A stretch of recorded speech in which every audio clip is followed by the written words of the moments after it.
see us there. I hope you.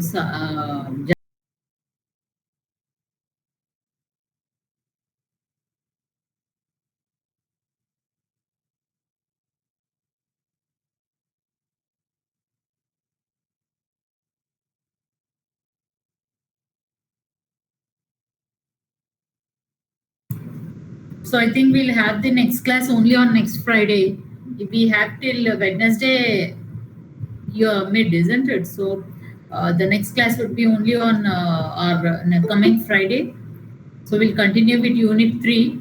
So today we'll revise with Unit 1 and Unit 2 and then start with the quiz. Okay. In the last class we have done with second unit quiz questions. So I'll give you today first unit.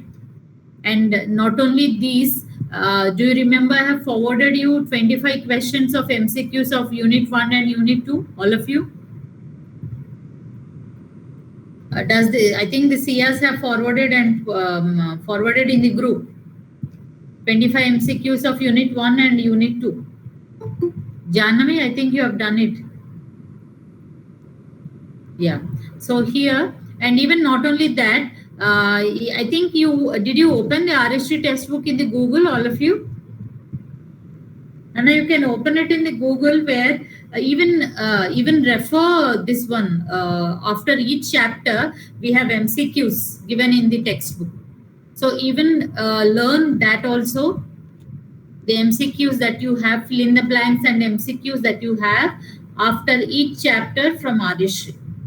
And the 25 questions given by me and your regular MCQs for the preparation. And as I said, we need not again give you a separate pattern or format of MCQs because it's same as your quiz that I have keep giving you right from Unit 1. There is no much change in it. So the same again suggestion that I want to give you is don't be in a hurry to give the answers. Read the question thoroughly twice and then answer without any hurry.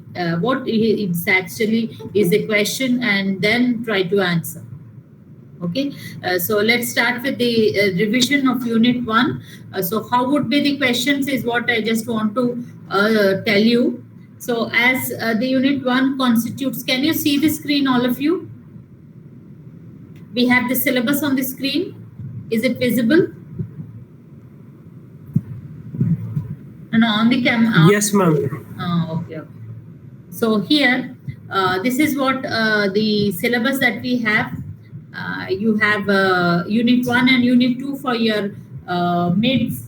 So therefore, the first unit constitutes business and economics. Okay, so business is the first concept you have is structure of business. Structure of business can be studied either in the way of different structures such as functional, matrix, divisional, tall and flat hierarchy. So these are different types of structures that we have seen along with the graph. So the question might be how many types of structures are there and how many types of divisions are there. So divisional based structure of a firm would be division based on customers, division based on geography, division based on income, division based on age, product, and so on. So this is what a divisional structure that we have done with a structure of the firm. Now coming to the theory of the firm is also known as objective of the firm, and we have discussed with 5 theories such as profitability theory, profit maximization theory, then we have sales maximization, then we have growth maximization, then we have manager's utility and behavioral theory. So these are the 5 theories that we have, a theory of the firm. So here the questions may be how many types and what might be the constraints or who have suggested or hypothesized which theory. Maris have hypothesis which theory, Baumol has given which theory. So the question may be in such type. Okay, then types of business entities classified into 4. What are the 4 types of business entities we have? Sole trader, partnership firm, joint stock company, and cooperative society. So here in the case of sole proprietor or sole trader, what type of MCQs you can expect is the features. Be thorough with the features. Features such as easy to start, easy to close. Then we have the concept of less taxation rates. Then no one is there to share the responsibility. Then we have no legal formalities to be maintained, and so on are the features of a sole trader. So be perfect with the features of sole trader. Then partnership. What do you have in partnership? Different types of partners. There are 6 types of partners. Then what do you mean by partnership deed? Then features of partnership. So these are the things that you may expect in the questions of MCQs of types of business entities. Now coming to the joint stock company, what are the documents to be maintained? There are 3 documents that need to be maintained. What are the 3? Such as memorandum of association, articles of association, prospectus, then types of companies, then features of the company. Okay, so this is what we have discussed in the case of joint stock company. And limited liability company and joint stock company are one and the same. Then cooperative society is enacted in the year 1904 as Cooperative Society Act, and it is not for profit oriented, it is for mutual benefit of its members. So therefore it is not considered as important. Why? Because it's just for the mutual benefit of the members, and there's no much to learn in this cooperative society. And here how yeah, no. I'm sorry to interrupt. A few people are still trying to get into the class. It seems. Could you please let them in? Yeah, sure.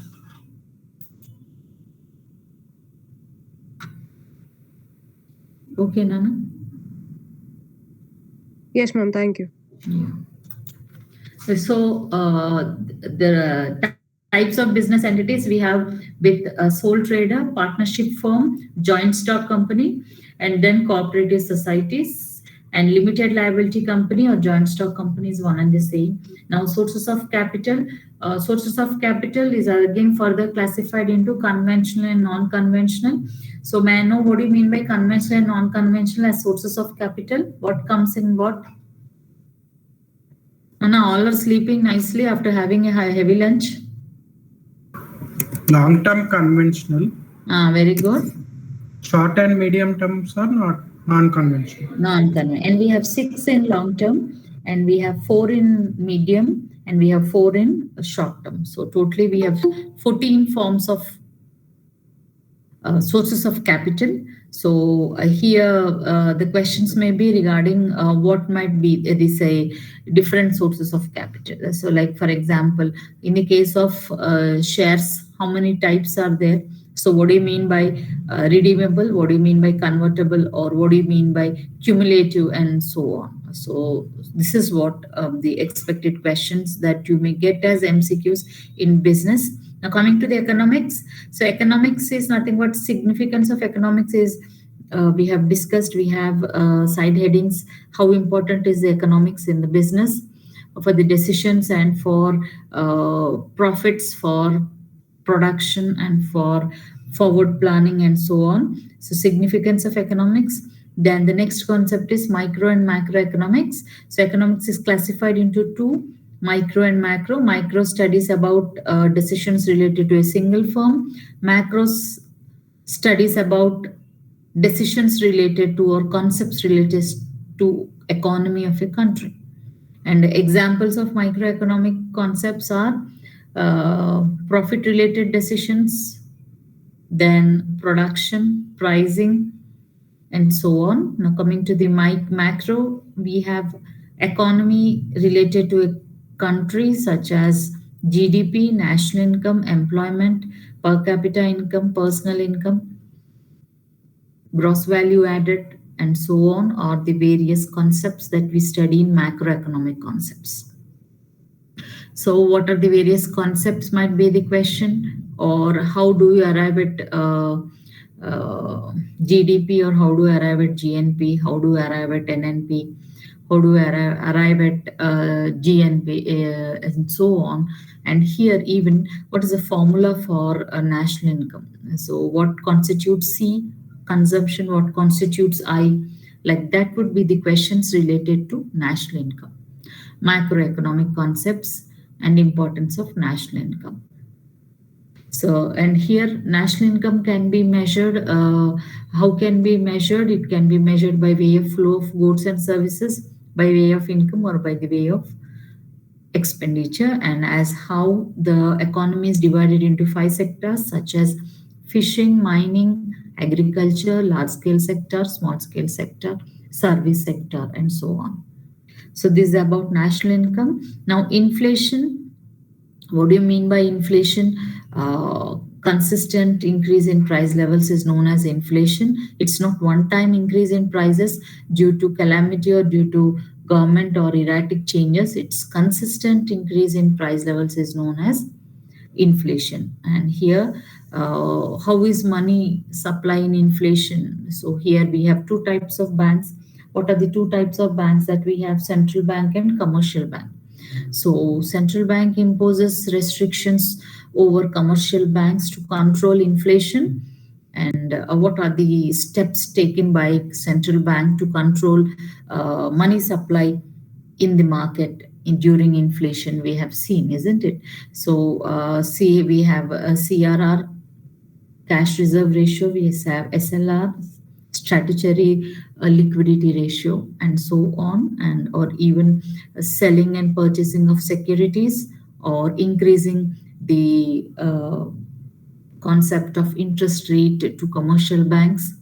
So like that, there are many measures taken by central bank on commercial banks to curb money supply during inflation. And so this is what the concept. Now coming to the business cycle.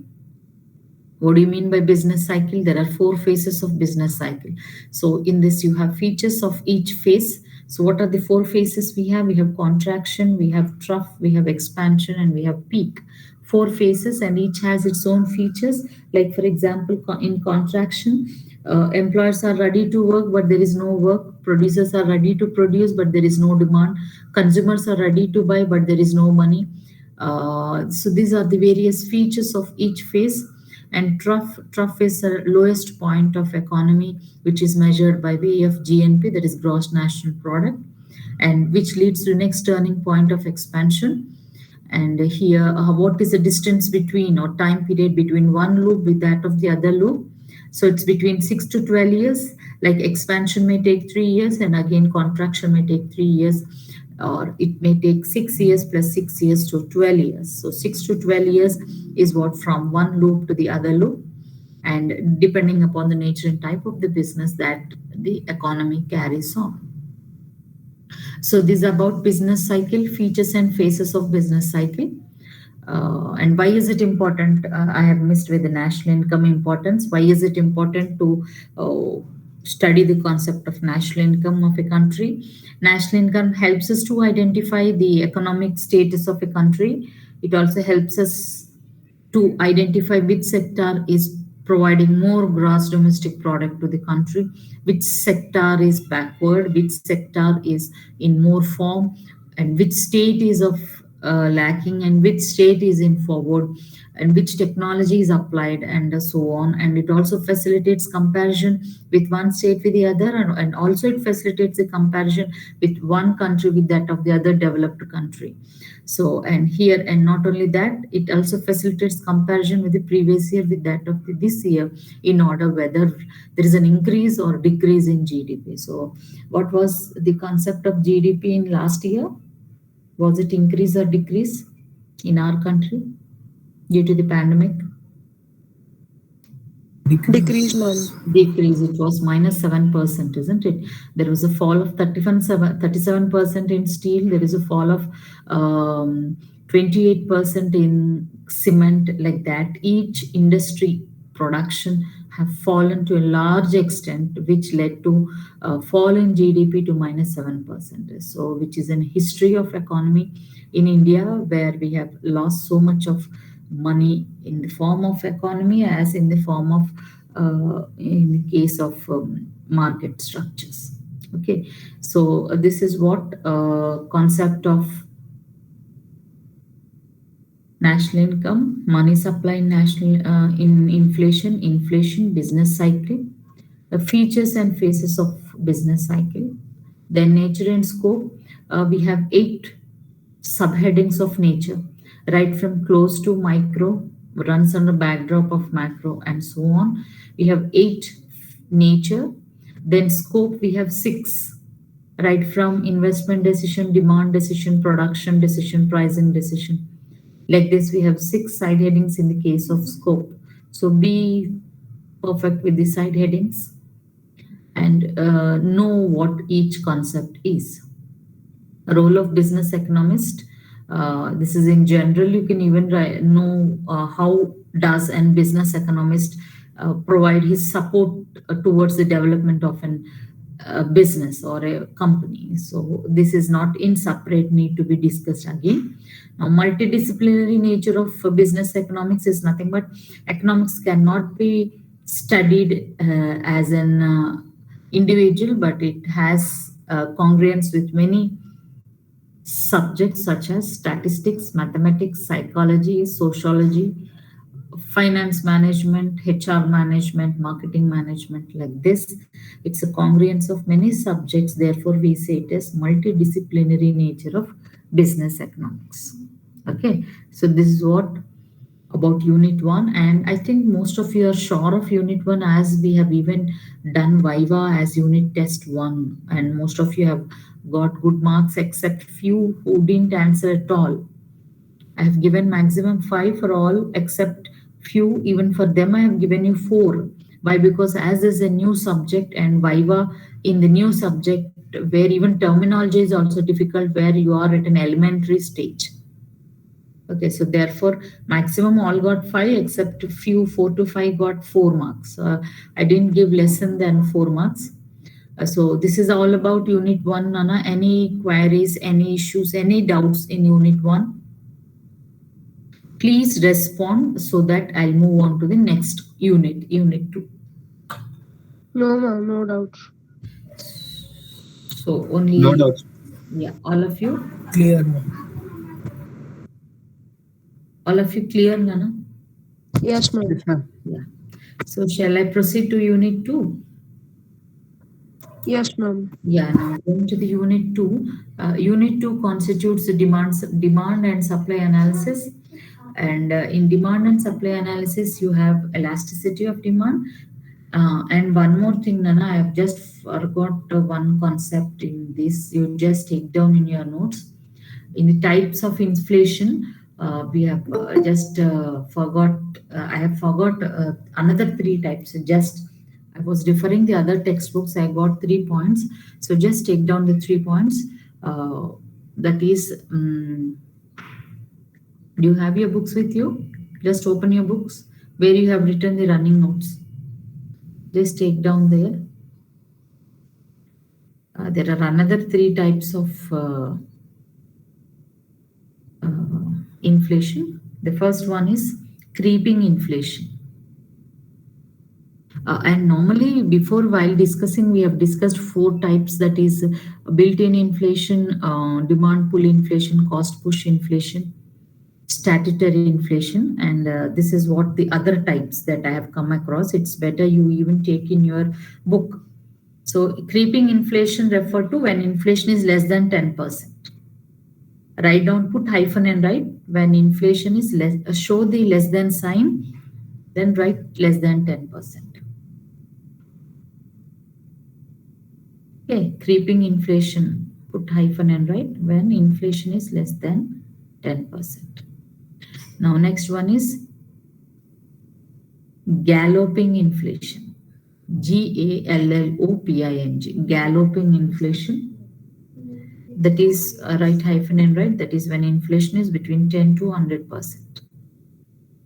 That is when inflation is between 10 to 100%. Now write down the last one, hyperinflation. HYPER, hyperinflation. That is when inflation is more than 100%. inflation is more than 100%.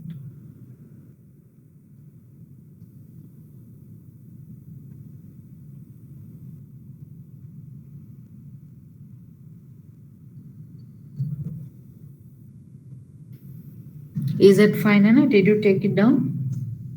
Yes, ma'am. Yeah. Now moving on to the second unit. A second unit constitutes two. So the first one is elasticity. The second one is demand forecasting and supply analysis. So elasticity of demand refer to the responsiveness of quantity demanded due to change in price or any other determinant of demand. And we have discussed what are the determinants of demand or factors that affect demand, such as price of the product, then price of related goods. What are the two concepts of related goods that we have? Related goods constitute two. What are those? Elastic, inelastic. Related goods nana determinants లో ఇప్పుడు elasticity refer to increase in quantity demanded due to change in price or any other determinant of demand. అందులో one of the major one is related goods లో we have two. What are those? Substitute and complementary. Very good. Substitute and complement. And for substitutes, are they positively related or negatively related? Substitutes are always positively related. Examples of substitutes are tea and coffee. If the prices of tea goes up, the demand for coffee goes up. When both increases, we say positively related. Then complements are negatively related, such as sugar and tea, or such as milk and tea. If the prices of sugar goes up, the demand for tea comes down. So if one increases, the other decreases, we say they are negatively related. That's in the case of complements or complementary goods. Okay, so like this, we have income, we have advertisement, we have population, we have estimation of future income, estimation of future prices. Like this, we have 9 determinants of demand, which has impact on change in quantity demanded. So that's known as elasticity. And now coming to the types of elasticity, we have 4. What are the 4 types of elasticities? Can you quickly say?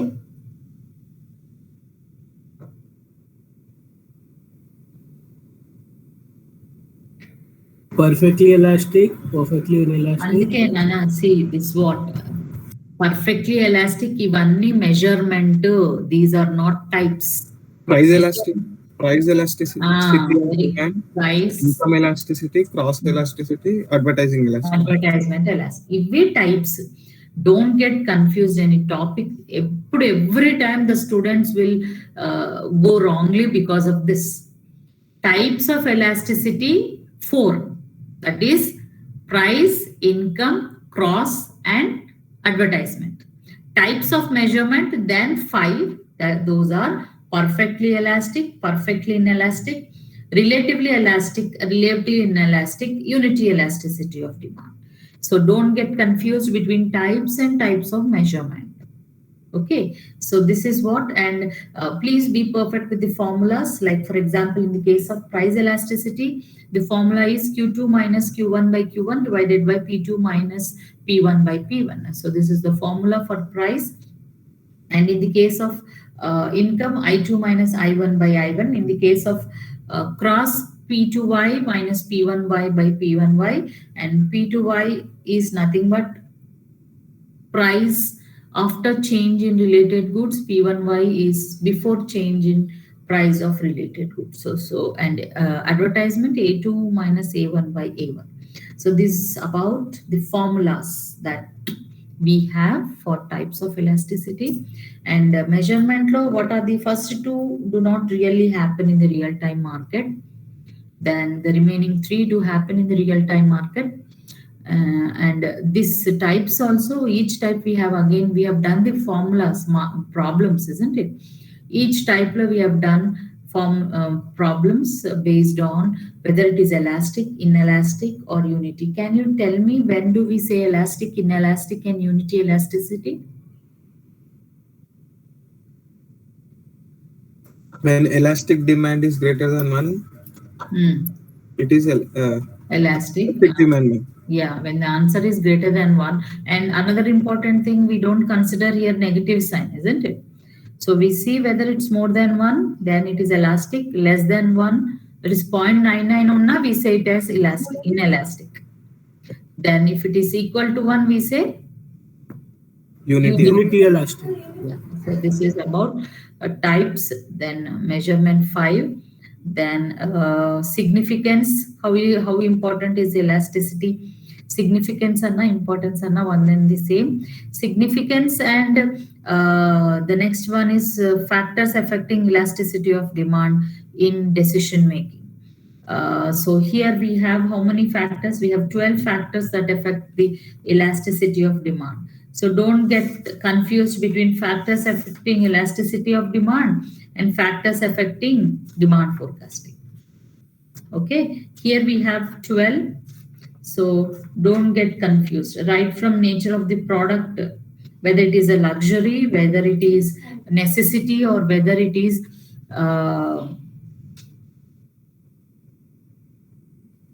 luxury, necessity, and the next one is comfort. So these are the 3 concepts that we have in nature of the product. Like this, we have 12 factors.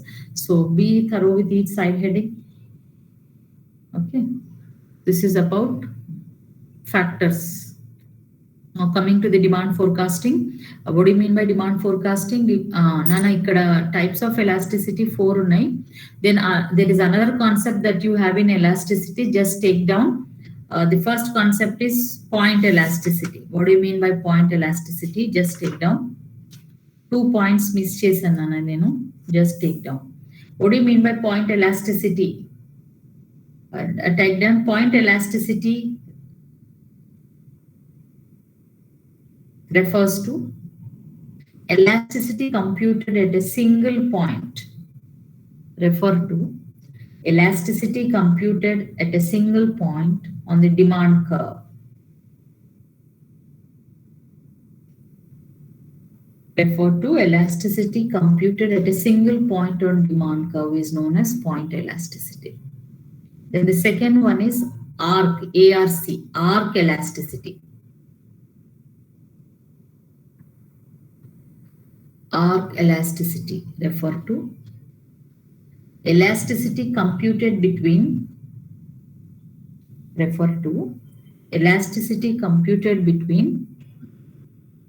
two separate points of demand curve. Computed between 2 separate points of demand curve is known as arc elasticity. So here we calculate elasticity by applying the formulas. Calculating at 1 point is known as point. Calculating the difference between 2 points right from the starting till the end is known as arc elasticity. So this is what about elasticity. Now coming to the demand forecasting, estimation of future sales is what demand forecasting is.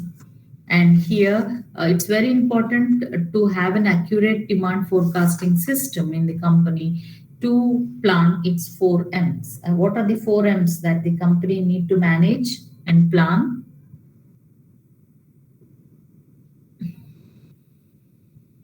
And what are the 4 M's that the company need to plan?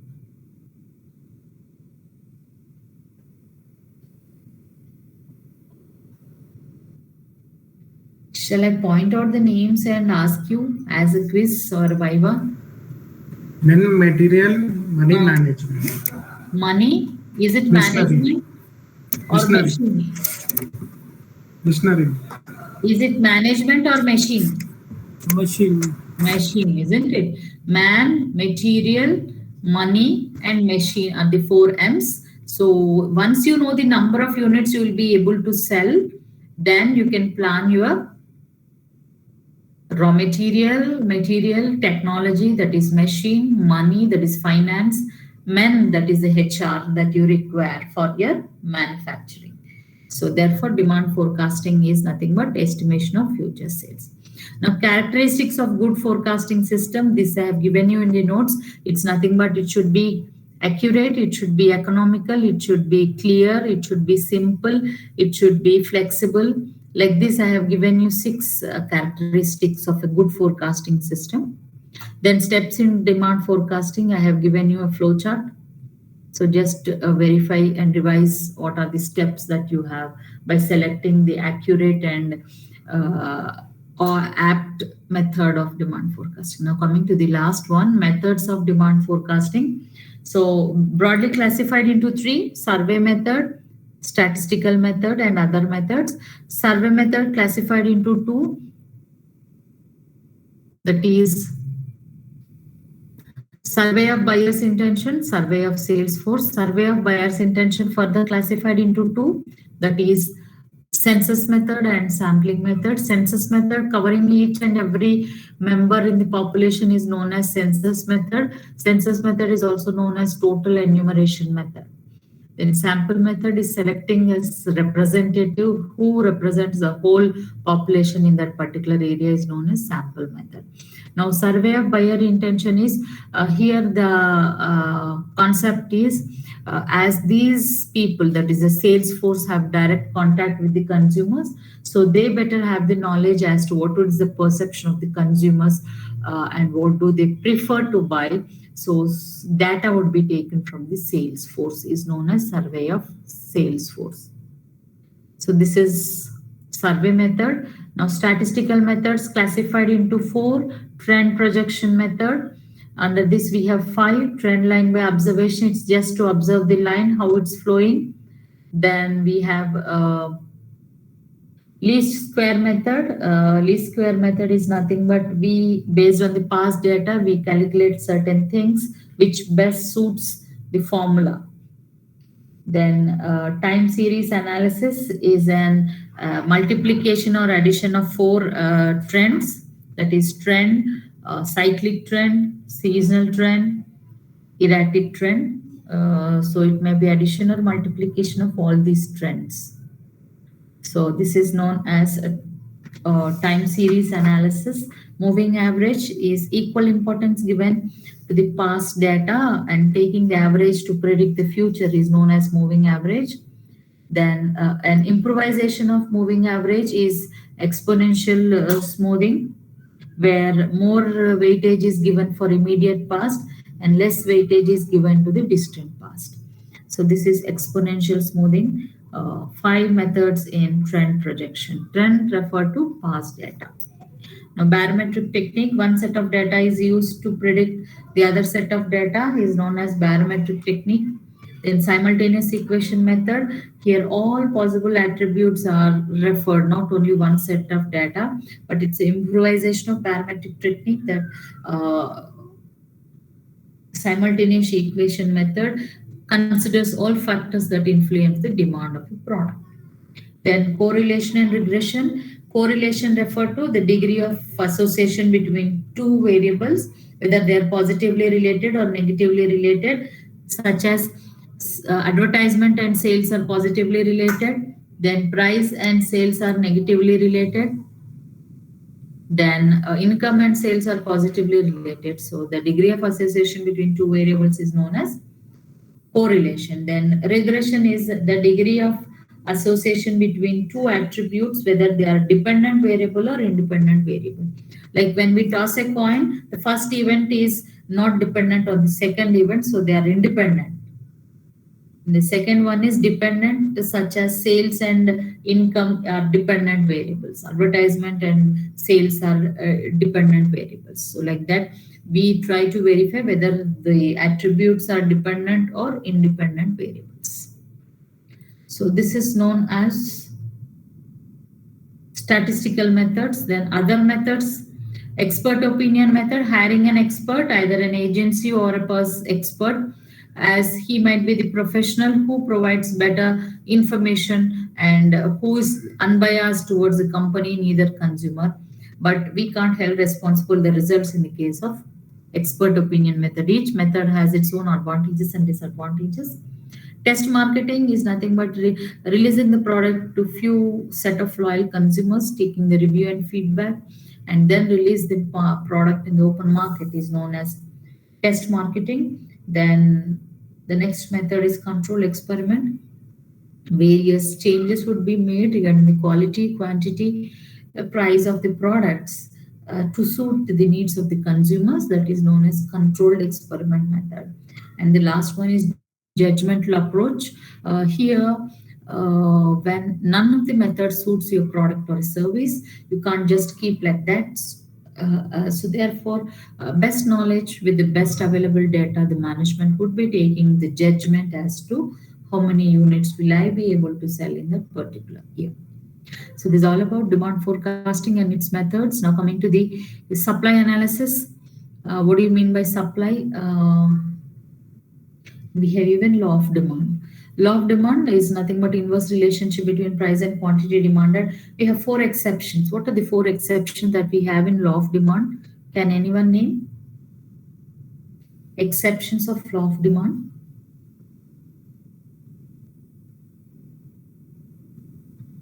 Ignorance of price, Veblen goods, fear of shortage, and what is the last one? Giffen's paradox or Giffen's goods. So these are the 4 exceptions that we have in law of demand. Now coming to the supply. Supply is price and supply are positively related. If prices go up, supply will also increase. When prices come down, supply will also decrease. And supply function is only applicable for scarce resources or scarce products. Scarce refer to which have shortage or limited. And we have a demand or supply function, price of the product itself, price of the related goods, and so on. Then law of supply states that both are positively related, that is price and quantity supplied. So this is about supply and supply analysis. End of unit 2. I expect that each and every one is thorough with whatever I have taught with unit 2. Do you have any doubts still? Please be open. Let me know so that I'll just tell you again any particular concept from my side. Yes, Nana, please come with your suggestions or doubts. In spite of me telling it's important, please do be present because I am discussing the revision, which would be taking a lot of time for you to prepare. Rather, I'm here to give you everything ready-made, but you are not ready to take. You are busy. So anything from your side? So here we are totally 5 faculties, so each have prepared 2 sets. So which set you get, we don't know. So be prepared with the textbook, with the 25 forwarded by me and your quiz. And anything else you can tell me. If not, I have a quiz for you to revise unit 1 because we have already done many in unit 2. So anything from your side, let me know. If not, I'll start with the quiz. 563 have joined. So late. Nana, tell me regarding any issues. None of you, are you sleeping? All of you? Are you there in the class? Rohit? Yes. Clear, ma'am. And only one? Clear. Akash, clear? Clear, ma'am. Yeah. So always the CRs take the responsibility to respond, not the others. And Janavi, only Neha have responded. None have other responded on the other day.